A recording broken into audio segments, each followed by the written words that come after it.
No mai haere mai, and welcome to Cult Chat, the podcast where we talk about coercion, control, and all things cultish. I'm Dr. Caroline Ansley. I'm a medical doctor. As a child, I lived at the Centrepoint community, a notorious cult in New Zealand, and now I run a website that advocates for the former children of the community. I'm Liz Gregory, and I run the Glory of Our Leavers Support Trust, and I'm privileged to walk alongside people after leaving this group as they embark on their new lives. And I'm Lindsay Jacob. I'm a former member of the Exclusive Brethren, and I'm part of the Olive Leaf Network, a new initiative in Aotearoa to support leavers of high-demand religious groups. Come with us as we unpack the cult playbook. We'll be talking to experts and leavers of coercively controlling groups, and we will call for Kiwis to cult-proof their lives. Come with us as we traverse the cultiverse.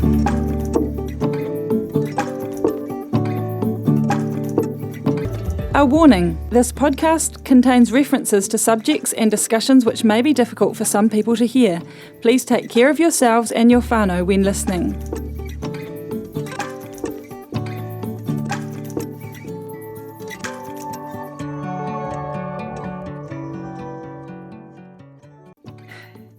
Welcome to Cult Chat. It's so good today to have two guests with us, Veronica and Lindsay, who are both former members of the 2x2's here in New Zealand. And today's conversation is going to centre around the experience of women in the 2x2's.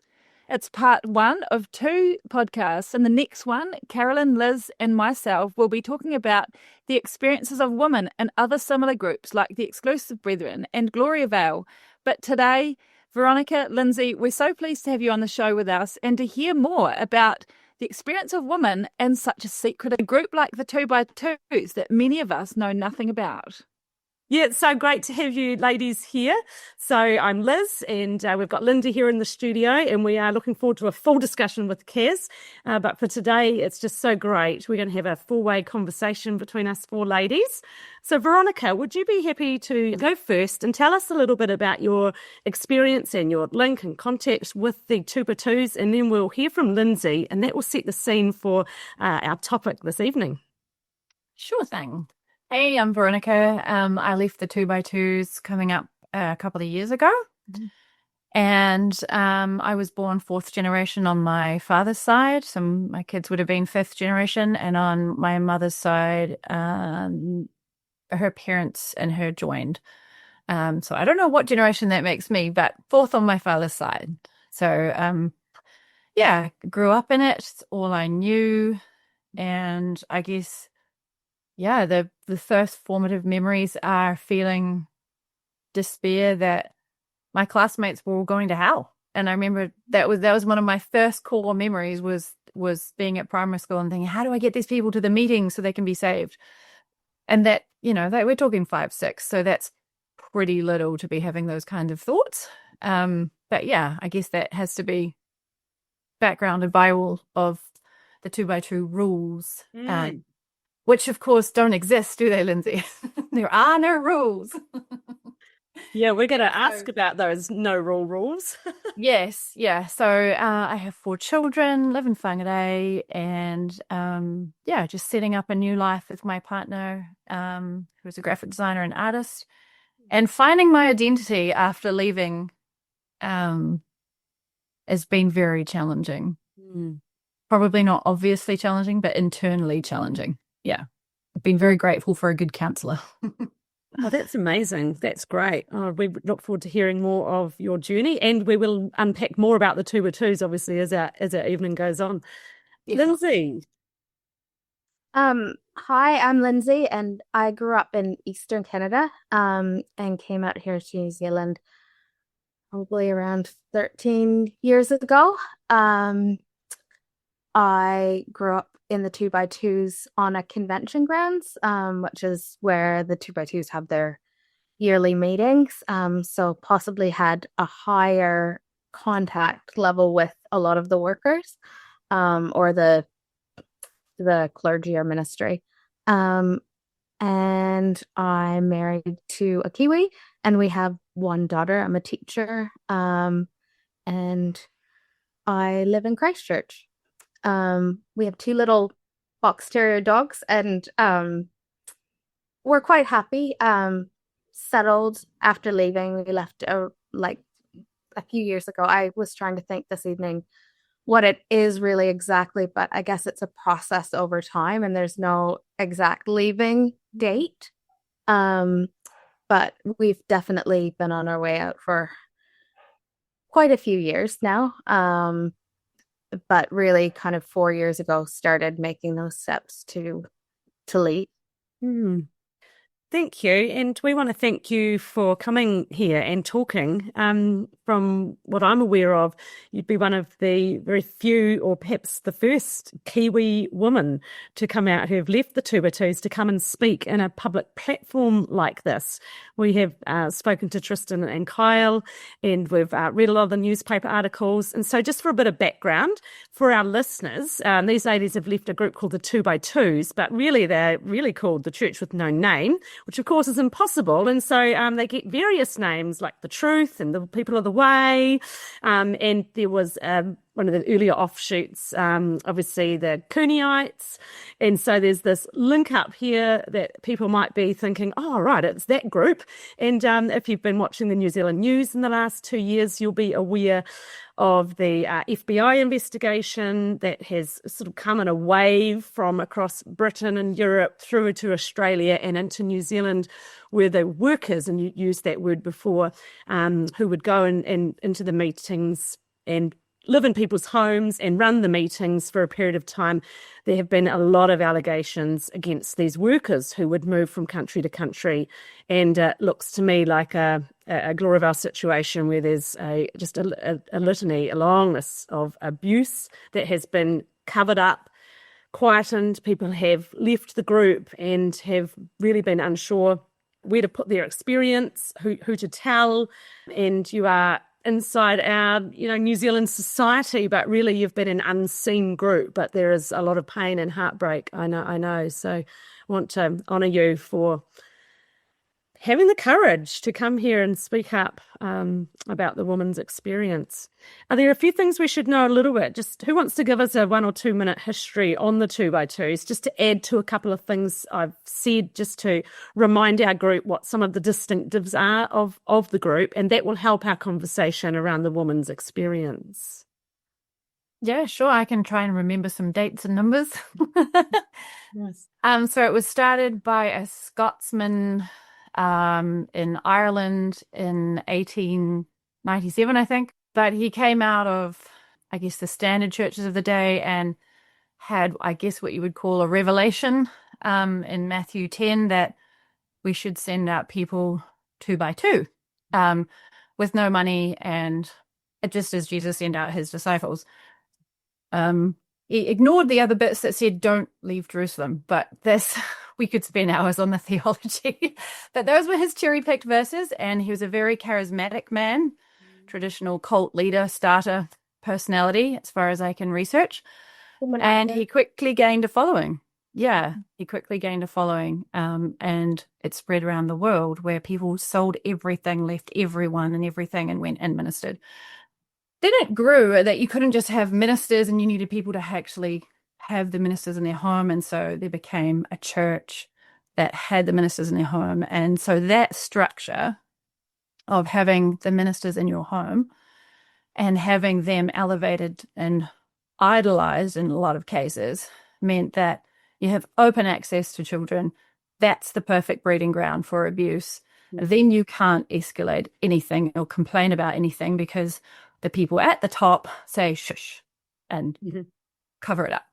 And that was my experience. But that's the basic thing. There's a ministry, there's a church. It was started by a Scotsman in Ireland around a similar time as the Exclusive Brethren, I think maybe one generation later. And there's about 2,500 current members in New Zealand, although I'd love to get real numbers on that because there's been so many mass exodus. Yeah. There's some facts and figures. That's really helpful. Thank you. Anything, Lindsay, there that might be of interest? It's quite interesting that William Irvine was actually excommunicated from the 2x2's. He died did he die? Yeah. He had a number of prophecies. He had an Alpha and Omega message, which weren't preached to us, but he saw himself almost as this messianic figure.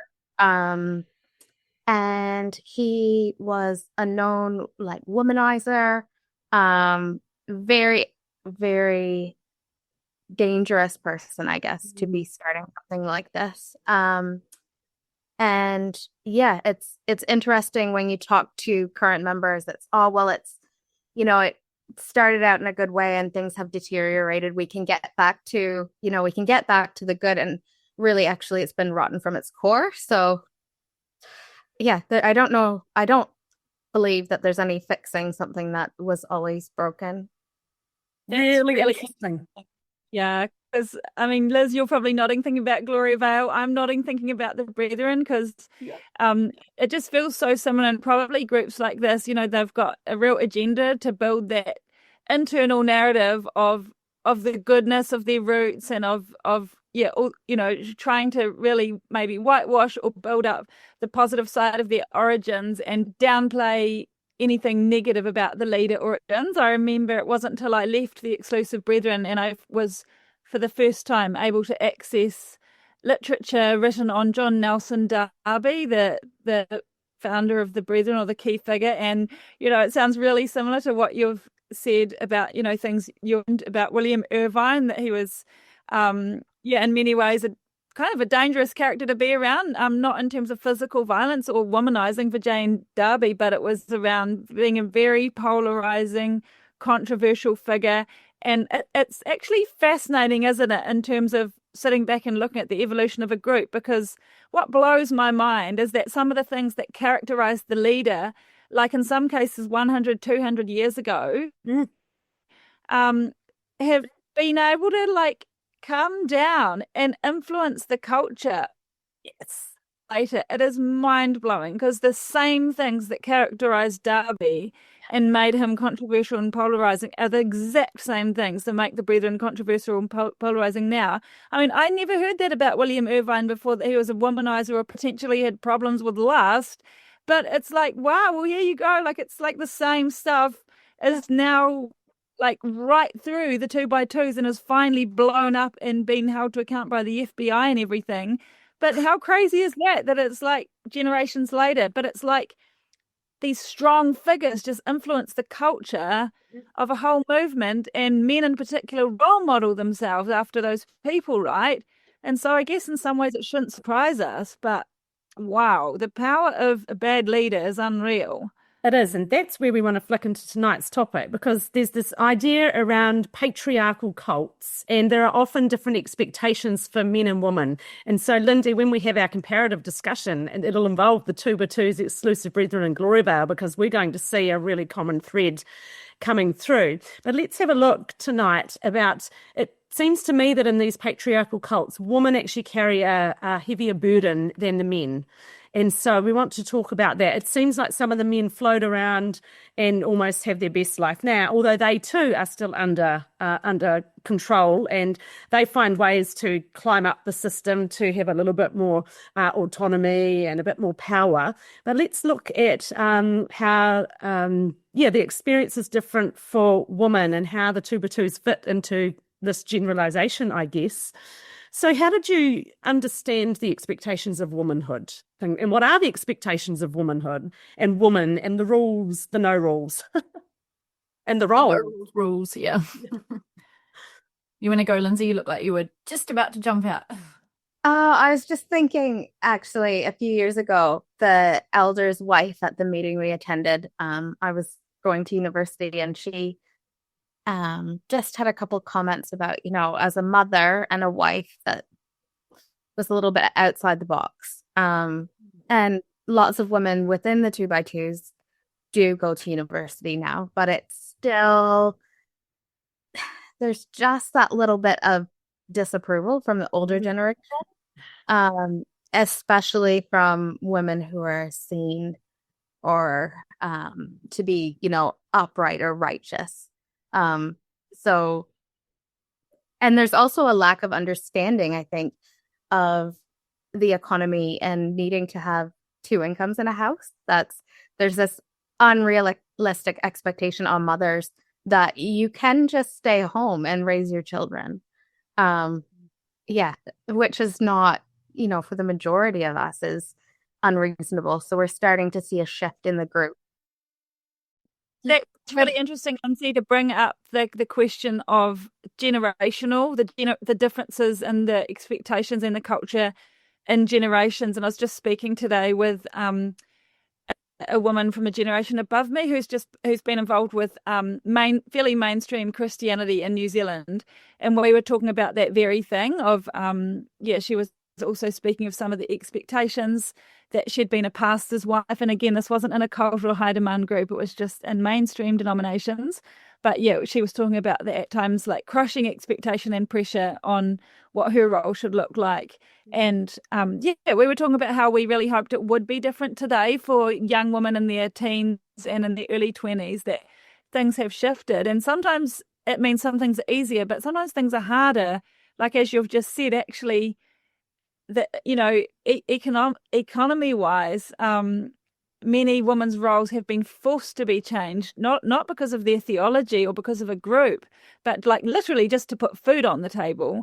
And that's something the generation before did not have in the same way that we have today.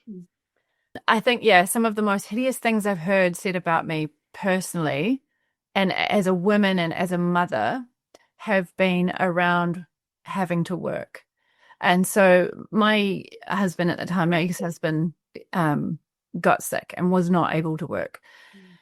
And so I went to work because guess what? The bills still need to be paid and 4 kids still need to eat. And there was an extreme disconnection between the reality of the economy and a family in, this era.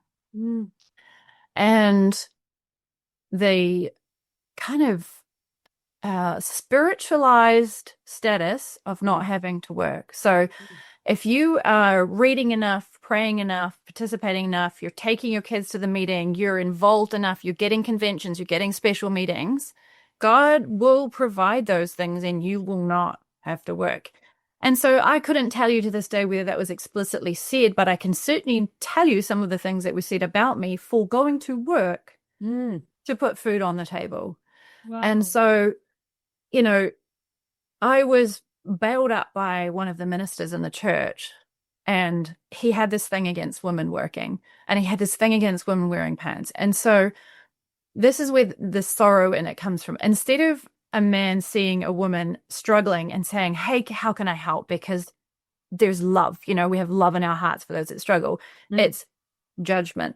Why are you wearing pants? Why are you dressed in public like that? The sneer, the nose turn, like, oh, you're going to work. Like, and you don't have a choice. And I was a true believer. I was so disappointed that I couldn't have the workers to stay because the farmhouse cottage was too small. We didn't have a spare room.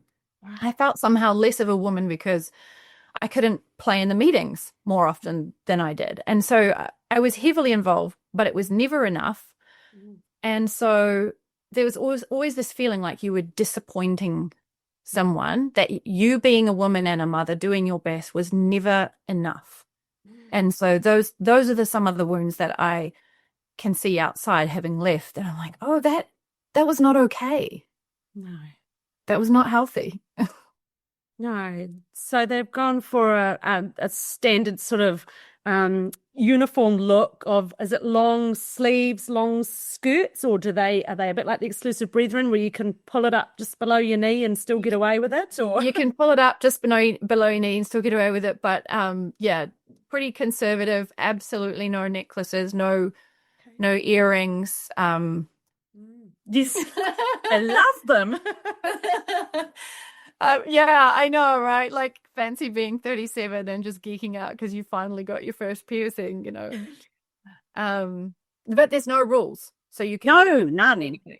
No, but it's funny how everybody seemed to hear the same thing. And was this? I'm in a group like this, and I have read a bit about the 2x2's. It's a lot of that spiritual abuse. It's a lot of particular verses taken to cherry pick and then used and misused and laid on you as a heavy burden. Did you ever feel like it was we needed to do these things in order to secure our salvation? Or absolutely. did they just say these were things that you would come to naturally if you were really a true believer? Like how did and that one too. Yeah. That one too, yeah. If you're a true believer, you will feel moved to dress in the right way. You won't have a Don't have a TV. Okay. TV. You'll just that will just come to you. Yeah. Yeah, miraculously. The rules, but the no rules. And how many rules were there for women that sort of differed from men, did you feel like? Where do we start? Oh my God. Like you do you mean Liz, you know, are you saying were there more rules for women than for men, or do you think they were just different? Yeah, particularly for women. I mean, my teenage daughter went to convention only a few years ago, and she's arty and flamboyant and gregarious, and she was wearing a singlet. Oh, shock horror. She was wearing a singlet on the last day of convention. And this woman came up to her and said, "Oh dear, think of the brother workers. You know, we don't want to tempt our brothers." And so there, to a teenage girl in the 2020s, it is your responsibility how men act towards you. Yeah. You have to dress in a certain way for men to control their lust. And I wasn't there. I was, you know, it's disgusting. It's utterly disgusting. And so, yeah, that I thought that by then those rules would have kind of softened and got out of the way, because when I was 16, I went to Pukekohe preps, and I thought, you know, I was just in such a privileged position to be with the workers for 2 weeks, and I could be helpful, and I could, you know, it was for me, looking back, it was an ego thing, like spiritual ego. It was like a point system for me. And so I went and I was ready to be inspired. I had an open mind. I was 16. And so I sat down in the dining shed, which we may have to explain to make this make sense, but it's a massive shed with lots of tables in it. This is your convention, is that right? Yeah, it can feed maybe 200 a sitting or something. Looks like I was watching the Glory Vale documentary with someone the other day to point something out, and it looks like that set up only wooden benches, and everybody just and eating troughs. Yeah, basically like long tables. Yeah. But were you allowed to talk to the person sitting beside you during dinner, or did you have to listen to the person up the front with the microphone? No, when you're eating, you could socialize. You could socialize. Yeah. The workers have their own table. Okay. Yeah. And convention, can you just give us a quick overview of convention? Because you've talked about the meetings that you're having, like in-home meetings, and workers are there, but then you have these conventions, and this is a feature of the 2x2 religion. Probably Lindsay's more qualified because she grew up on the grounds. Okay. So there's different meetings. So in Canada, we also have something called union meetings. They don't have them here anymore.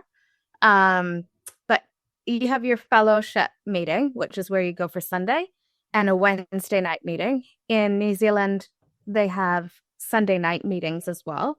But they've actually just done a poll, an email survey, which is hilarious because it's the first time I've seen them do something like this. They must have membership issues.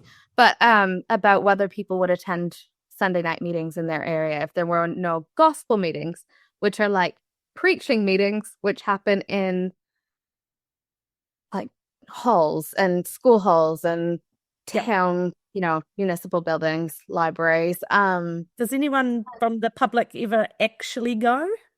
Like, very rare. It's a surprise when they do. It must be exciting. I think they are quite excited. Yeah, no, they're like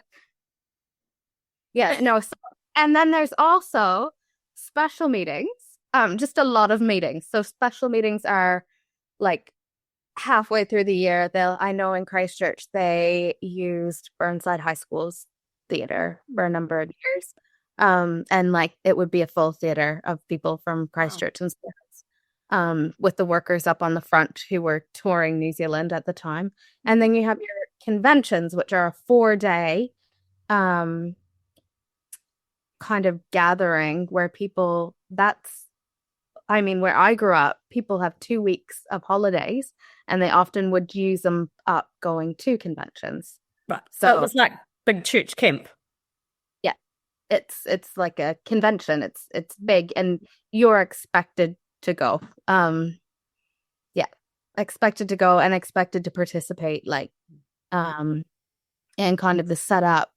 I know my husband was asked to go down to Winchester right before we left and do welding, for free, stainless steel welding, because as you do on your weekend when you're a 2x2. But yeah, it's definitely, it's kind of 4 days long. You have your morning meeting around 10 o'clock. And then you have an afternoon meeting, which they're all those are 2-hour meetings. And then an evening, which is called a gospel meeting, or which is supposed to be for people to come in and listen for an hour. But again, does anybody come? I haven't had an invite. I must say, no one's invited me. So rude. No one thought you'd be a good person to invite. Oh my goodness. So let's see, Veronica. At the meetings, what was it like in terms of the roles for the woman? Like, because in the exclusive brethren, we were strictly forbidden from speaking, and also men and women had to sit separately. And we had to wear headscarves and some other things like that. Quite a strict dress code for any of our gatherings. And also at special events like conventions, and the really heavy burden placed on the woman around providing the hospitality, and providing really, really beautiful food. And oh my gosh, like I should, in the next podcast, I'll see if I can get hold of them. But there were like even these lists sent out for households for the woman, and like almost like massive big Excel spreadsheets thing of like, right down to, next to every guest bed, because you couldn't stay in hotels or motels, you had to stay in homes. And I understand the 2x2s are similar. So like next, there's an expectation there that you have all those spare beds, that you have all the spare linen and pillows and towels. And then it would even be down to like, provide next to the guest bed, provide like a packet of tissues and some, breath mints, and, make sure that there's a hymn book and a Bible in good condition, and yeah, all that kind of thing. So there would be this massive burden of hospitality. People would be cooking and baking for weeks in the, leading up to it. And then people would also fiercely judge one another. So not only was there that pressure, but then also in the actual conventions, we didn't call them that, but there would be like, fierce competition and judgment on whether or not you, were kind of up to the standards that were held out to people. And with the clothing, people would spend hundreds on their clothing. You weren't allowed jewelry. My goodness, you could spend $1,000 on a gorgeous watch that was dripping with jewels because it was a watch, so that's okay, or you'd have headscarves that were hundreds of dollars, imported from overseas.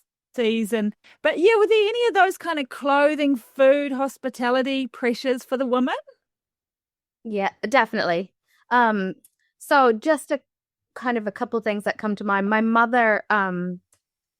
mother was working on a potato farm. I grew up in potato country, so just down the road from our house, and it was around convention time, so right before the convention. And obviously a skirt on a potato harvester is not going to fly. So she was wearing, like, I don't know if you call them splash pants. It's going to fly, but it's not going. It's going to fly, but in the wrong direction. Exactly. So she had like kind of wet weather pants on, and she rushed home. Because you're working 6 o'clock in the morning until, 10 o'clock at night, because it's Canada. And the sister workers were really kind of disappointed in her for showing up for a meal in these wet weather pants. And she offered to help with the dishes, and they're like, no, like, go away. You're going to tempt the men, basically. So there's covered in dirt and like heaps of judgment on wearing pants. And then also heaps of judgment on kind of status of clothing. Like, I know there's definitely the haves and have-nots. And again, like the watches, that's absolutely a thing. We didn't have headscarves. Engagement watches are a big deal. I have an engagement watch. So no engagement rings? No engagement rings. No rings. Plus your wedding ring. Okay. No headscarves. But you could have an engagement watch. Yeah. A watch. Mine has one little diamond in it at the 12th, but Um, we definitely like did elaborate hairstyles and like found pretty things to put in our hair. And Oh, so you went for the braided hair, yeah, and I did they, that. they didn't take that Bible verse and decide that it applied to no. Not that one. No, that's exactly what got me like at preps at 16, thinking I'm going to be so impressed by, all this spiritual amazingness. I was hungry for it. And the conversations I overheard between two men were, oh, it's just not on, when she comes in from, working, that she still has her pants on. And so it just cracks me up that Lindsay's mom's story is exactly the same. We're talking different countries, Wow. maybe different times. It's so interesting. It is interesting. And it also is interesting that what you said about preparing the bedrooms and having the tissue, and like we didn't get a spreadsheet, an Excel spreadsheet, but you knew how you were supposed to set up a room when workers came. My sister was a worker for 7 years, so I was always calling to be like, so what would make it, nice for you? Because I love my sister, and she's out now. She actually exposed a lot of abuse that was happening. But yeah, it was about having it good enough because these people are sacrificing for you. But it was definitely a woman's role, seen as a woman's role, to have those things prepared and have hospitality. And I remember a sister worker saying to me about tea, like it needs to really be served in teacups. I didn't have any teacups, and so I felt less of a woman for that. And then her saying, oh, I can take a shower at your house because the showers, you keep it clean. But there are some houses where I wouldn't want to take a shower. So immediately you're judging other women, right? And going, well, like, I'm glad that's not me, who's got a dirty home and a place where she wouldn't want to take a shower. But like that judgment is constant. And can you just explain, you said a sister worker, so it wasn't in the rounds of just male workers? Because I understand they were to be celibate workers. Is that correct? Or did some of them come out in husband-wife teams and they didn't have to be celibate? How did that work? Apparently, originally there were some husband and wife teams. And there's a lot of things that are quite interesting that have shifted over the years. The husband and wife teams were difficult because if they had a child, then what would the child do? Being itinerant. And that kind of brings to mind as well, we've only just found out that there were a whole bunch of babies that were taken off of their mothers who had teenage pregnancies and were convinced by sister workers to give up their babies. So what a heartbreak. there are women in the ministry, but they are definitely seen as below the men, like they're there to help the men or be in places that the men can't be.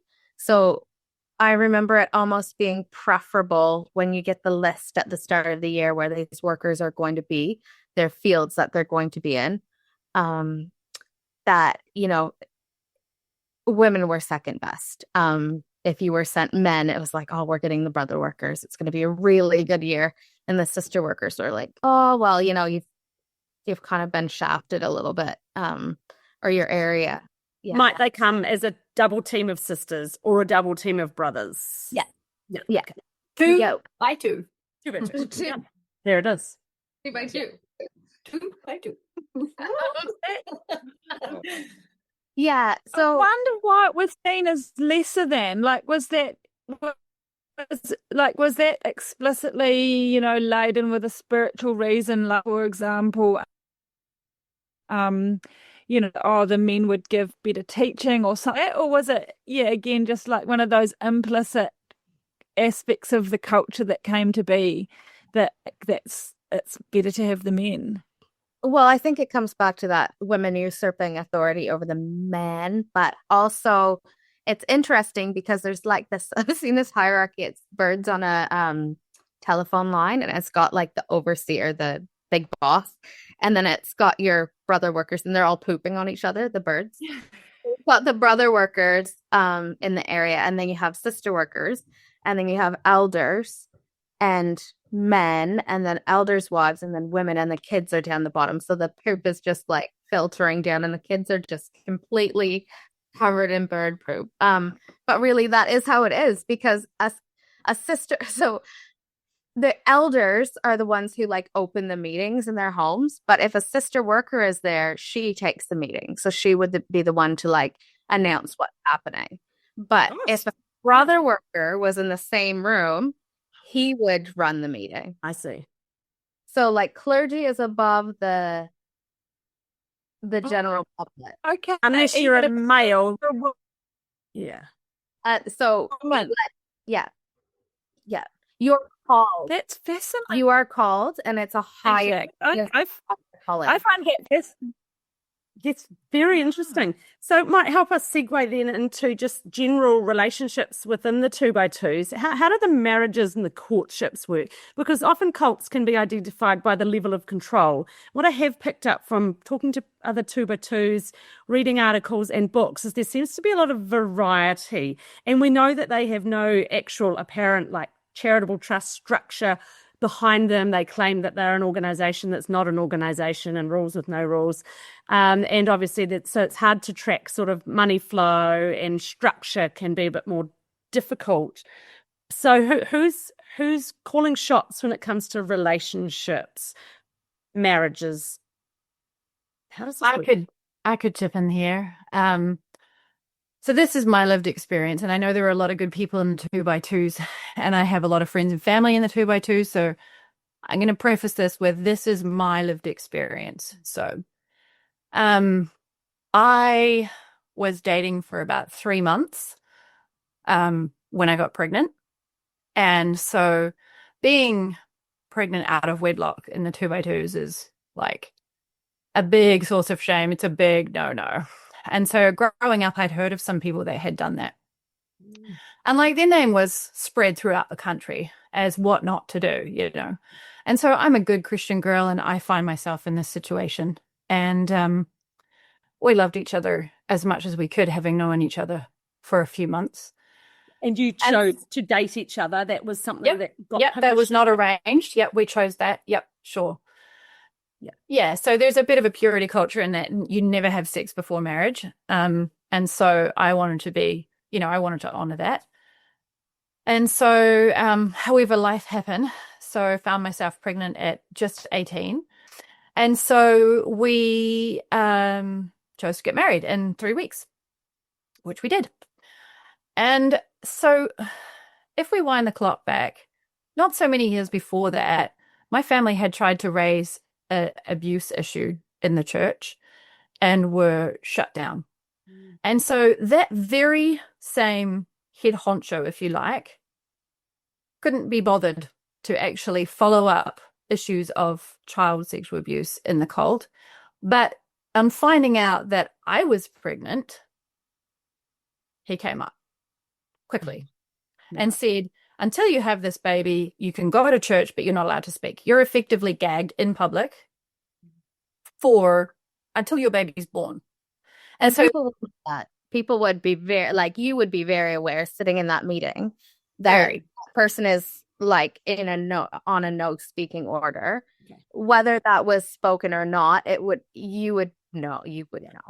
And what I mean, my heart just goes out to you in deep shame to, essentially, be having the dunce hat on your head or this t-shirt on you saying, I'm a black sheep, I'm in a position of shame. That's, and I can't imagine what that was like for you. That must have been incredibly hard. Like you would be expected to go, right, Veronica? Like there wasn't an option to go home. Like you go and you wear that shame gladly. There's no option. This one out. Yeah. I see. Yeah. And so here you have someone that shuts down the bare minimum care for a child, but is perfectly happy with gagging an 18-year-old who really, I have a 19-year-old now, was a child at 18. You're not that adult. And so therein lies the dichotomy. And if you want to further explain how it affects, I agreed to it because I understood that I had messed up. I was broken. I was dirty. I was bad. And so, of course, I should be publicly shamed for 6 months, Like that's what I want to get across tonight. That is the power of coercive control. That is the power of rules that are no rules, is that these people say they want to, or they're led to, or they feel moved to. Because what happens is we have no option. We can't say, hey, I'm 18, I'm not okay with your rules, and I do actually want to share what's meant a lot to me this week. Yes, so the coercive control concept is often the use of threats to keep people entrapped in fear. Can you explain what those binds were, what the bondage was, the fear, keeping you there? Is it serious excommunication, obviously loss of salvation? Tell us about that. Implied loss of salvation, yeah. So if we had taken the perpetrator to court, it was implied there would be loss of salvation. We don't take a brother to court. And so that is the subtleness of it, and the power in it is that it is all implied, and it's very, very easy to deny. It's like, oh no, I never said that you would go to hell if you left. Oh, I never said, oh, you would be excommunicated when you leave. And you're just simply not invited to barbecues, and you're not invited to sing songs, and you're not invited. So you experience social death, but they didn't put a label on it because they have no rules with rules. And there's hierarchies within, like, she's not good enough for him, or he's not good enough for her, or like there's some of that control as well, like around who you marry. They need to be kind of match you in a certain way. I think these groups in society can use these things to some extent to another, but I think these groups are real experts in using shame and honor as incredibly powerful tools for maintaining obedience and maintaining the culture and the rules that they want to bring about, right? And these are very, very powerful social and psychological forces that are absolutely crippling. If you are on the receiving end of shame, it's incredibly crippling. And on the other hand, the things that these groups honor or hold up are very, very powerful as well. So even without explicit rules, just the use of shame and honor can be very powerful forces for enforcing a group's culture. You made me think of like in my own experience, remembering, like, even when I was young, I would be sent, because our house was taken over by the workers at convention time. So we would have to move out and live in a caravan. And my brother and sister arrived, and the caravan was quite cramped. So I would go and sleep in the sleeping quarters, which were like the bunk rooms, for up to like a few weeks before the convention. And so then there's isolation from your parents as well. And then when convention arrives, there's other women in those quarters, and what they say and what they do really has an impact on you. And I also had high exposure to the sister workers. So some of the messages that I received were, you'll be a worker when you get older. So, and a lot of coercion around that. I remember, like, there was this one sister worker that really took an interest in me. Like, looking back, it was quite controlling interest, but she would say, oh, one day you might be my little companion. So like that, and it's kind of creepy control when you think about it. Like, especially when I know my sister's story of being a young companion to older sister workers and being sexually abused, and just absolutely abused, like mentally as well, to the point of breaking. So sorry to hear. It's just So I guess I went through being a teenager, and I know I have ADHD now. Being a teenager and having a lot of like anxiety symptoms. I'd go into my parents' bedroom at night and be like, look, I'm scared if I don't make the right choice. No. How do I know if I'm called to be a worker? How do I know if I'm supposed to be married and have kids? And being scared of, like, if I make the wrong decision, am I going to hell? And I like it was constant, even to the night before I got married, like having worries about that. And funnily enough, spent the night before my wedding in a sleeping quarters at home with like the young girls that were attending my wedding. I didn't have any friends from school at my wedding, like it's quite a controlling environment. And even when I was graduating high school, there was a brother worker that took a keen interest in me, and I was dating a boy in Canada at that time, and he didn't like that. So he arranged for me to go. He had already arranged for me to go to Ecuador. And this man's brother was in Ecuador, and there's this man over there that arranges for young people to go and do this tour, but it's very highly intertwined with the church, even though it's not. And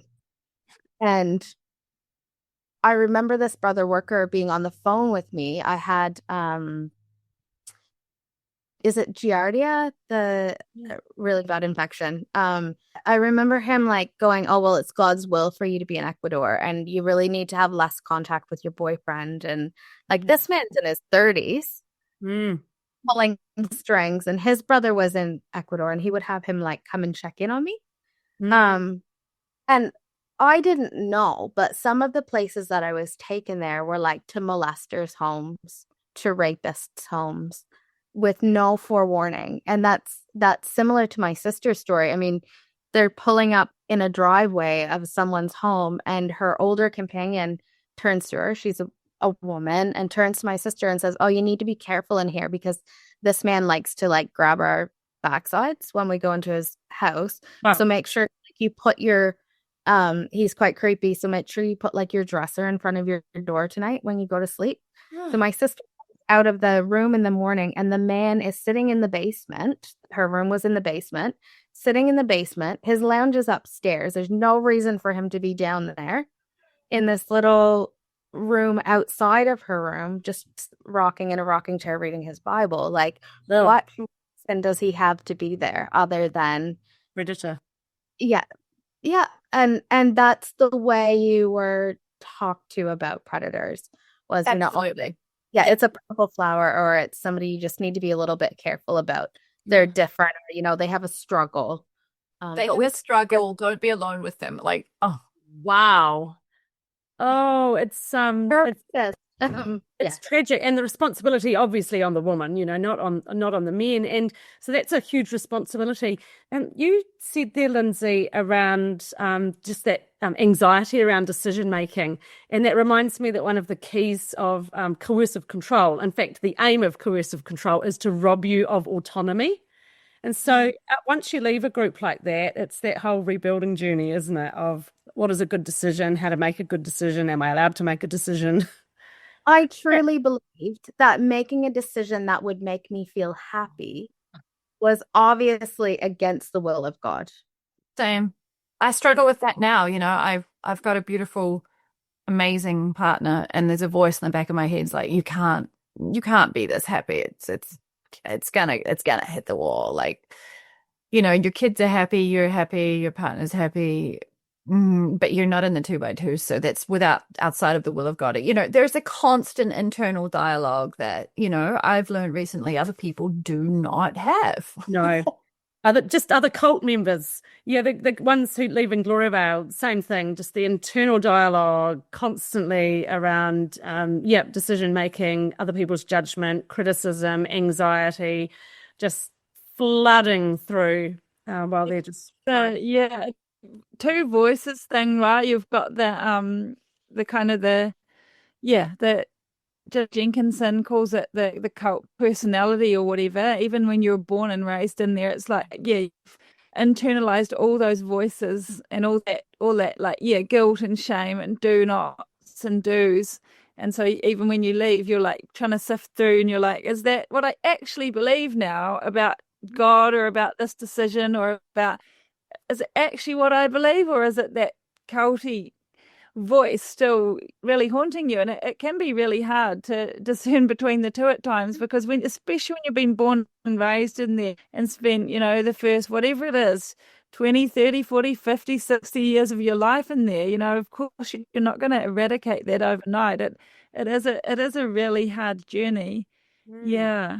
Absolutely. Yeah. I've been so grateful for counseling for that, to help pull apart what is Veronica and what is 2x2's. And I think hearing through the gossip grapevine such horrendous things said about you, you know, I'm an evil person, I broke my family up, I busted my marriage, I just couldn't get it right. I just couldn't get it right in the 2x2's. Not for a lack of trying. But you have to stop and you have to talk to yourself and you have to go, hold up a minute. The God that they're talking about, you know, I was praying when I left and I followed that voice out. And so you have to reconcile. God took me away from a table of abusers, but I'm also being criticized by the people who still sit at the table that I've left God. Yeah. It's really deep and it's really, gosh, Veronica. It is. It's really, really mentally confusing. And yeah, I hear you. Like, I feel like you just shared something that's exactly how I feel about leaving the Brethren. And there's so many others who I talk to who are in the same boat, who feel that actually in terms of their spirituality, their spiritual life or connection with God, they're like, I feel like God actually led me out of this group because it was rotten. Yeah. And yet, there's still people on the inside who are going, oh no, you're with Satan now. You can't possibly be with God because we've got the hold on God here, you know, he's our buddy. He can't possibly be with you. And it gets very mentally confusing. It's very mentally draining. And as a woman, so much of your worth is tied up to your role in the church. Right. You know, how often do you host the workers? How often do you make your home available for meetings? How often do you have sing songs? How many of your children are professing? How many of your children are going to go into the work? You know, I had an older sister worker do exactly the same as what happened to Lindsay. And she took me aside and I was all of like 14. I said, oh, you know, wait until you're over 30 to make sure that God isn't calling you into the ministry. You know, what? Right. Like, so there wasn't pressure on you to get married at 18, have as many babies as possible so that you could preach the gospel to your children. That's second best. So first is to go on the work. Second best is to breed workers. And so tell me, what are the rules around contraceptives or how many children you should have? Or were you looking at other people going, she's got more children, she's more of a blessed mother, or... Not so much, hey, Lindsay. I don't think the children versus spiritual kind of worthiness thing was a thing in the 2x2's. No, I feel like the workers, because they are celibate, profess to be. It makes me laugh because I'm like, the more you find out are not celibate, it's laughable. But I feel like because they're professing to be celibate, that sex and sexuality are like topics that they avoid or skirt around. And like, so for example, my sister was in the work and she was in Canada and there was a swimming hole at a convention grounds when they're getting ready. And the brother workers, it's fine for them to go down in the evening and jump in the swimming hole. But the sister workers, not only do they have to go at a different time, but they need to traipse back in the woods like before they get changed into togs to have a dip in the water, like far out from sight where it's like more dangerous. Like we're talking about Canada, there's like bears and there's, you know, right? It's not. And so the women are going to this extra effort to keep the men's eyes off of them. Like it's so messed up. And it's, I don't even know where I was going with that, but it just kind of popped into my head, this image of these girls like having to take themselves down away so that they're not giving any form of sexuality or hint of sexuality off. Like I know my sister, she used to like she was early 20s and dressing like this dowdy old lady with her hair up. And even for 2x2 standards, like they have to be even more dowdy than the just general members. And but that is a sense of holiness that we really all should be aiming for, right? but nobody's quite there because they're not as fully as the sister workers. I find the fact that the 2x2s allow female workers is really fascinating, isn't it, Liz? Like it brings in a really different layer than what's there for Exclusive Brethren and Glory Vale and a lot of other of the more really conservative kind of groups like this. It's very fascinating that because often, even in some non-Christian groups, often a woman's fertility is really seen as the core essence of what it means to be a woman, and therefore things like with Glory Vale having, the more children you can have and all that kind of thing, like it's almost like the fertility is seen as this thing that's really honoured and celebrated, whereas to me that is extremely fascinating that they allowed women workers and that they were seen as higher up and then those who were at home breeding and having babies and all that. And so that is intriguing. Like on the one hand, it's kind of cool that there was an alternative to this thing of your only role is to keep house and make babies. It's sad too, though, because it's a way of controlling a woman's body like further. Because like for me, the coercion, just in a different way, right? It was strong. So the control of your sexuality and of your body is strong. So if you're being preyed upon to become a worker, but you have a drive to be a mother, which I did, there was this like heartbreak and tear of and then you'd be going into people's houses. So you couldn't ever be right. You couldn't ever be both. Yeah, that's it's still, as you say, a heavily controlled, still a very rigorous pathway with very little choice around it. And there are men and women who are stuck in there. And I know there was an older brother worker who died. Like this killed him. The kind of unraveling of all of this. He was a really kind man in Canada. And like I remember him saying, of course I'd love to have a wife and children. Like I love children. Like, and that costing him a lot. Like the cost around people's sexuality and the idea of having children and family, like the coercion and the control are so strong that people give up having their own children, which is such a, it's not for everyone, but for some people that's so strong. Yeah.